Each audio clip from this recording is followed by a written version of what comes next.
dan tahun 2021 ini menurut jangkaan para ekonomis dan juga kerajaan sendiri bahawa it's not gonna be a good sign untuk negara kita walaupun kita dalam proses recovery. Dia bergantung sebenarnya, bergantung kepada how quick and how fast and how efficient kita dalam memberi vaksin kita kepada rakyat. Sebab itu kita kata sekarang ini tak efisiennya kita. Number one, kita dalam membeli dengan nilai, ada yang kata 3, ada yang kata 5 bilion, tetapi hanya untuk 6 juta ahli, 6 juta warga negara, 6 juta penduduk, sedangkan Belgium boleh beli 1 bilion ringgit untuk 33 juta rakyat dia.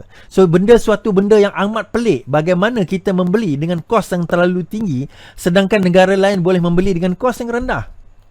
Itu yang pertama. Kedua, kalau kita tahu bahawa minimum 14 hari untuk vaksin ini berkesan, tetapi kita ingat vaksin ini bukan ubat.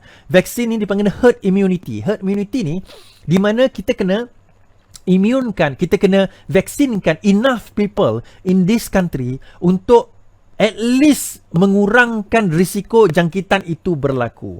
And in order for us to do that, kita at least 90 to 95 to 97% of the population ni kena divaksinkan dahulu before kita boleh kata dia tak boleh jadi zero, tetapi mengurangkan risiko dia terlalu rendah.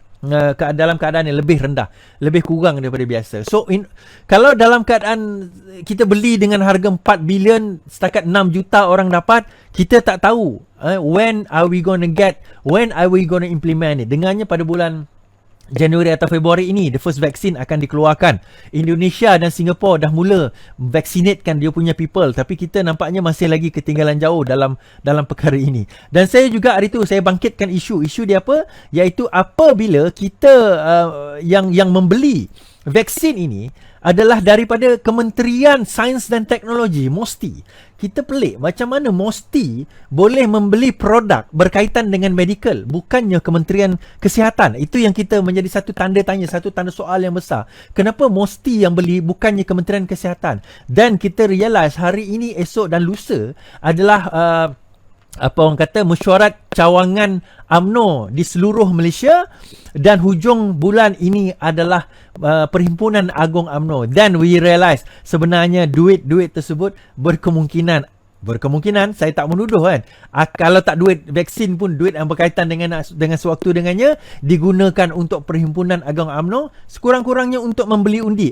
So it's not bukan rahsia lah bahawa Perhimpunan Agung UMNO ni tempat buat duit. Tempat perwakilan buat duit, nak menentukan calon mana yang menang. This is not a secret. Ini is an open secret where semua orang boleh dah tahu dah how these things work dan bagaimana dan berlaku, apa yang berlaku, keadaan mana yang berlaku. Jadi Perhimpunan Agung UMNO ini akan menyaksikan satu perkara yang menarik.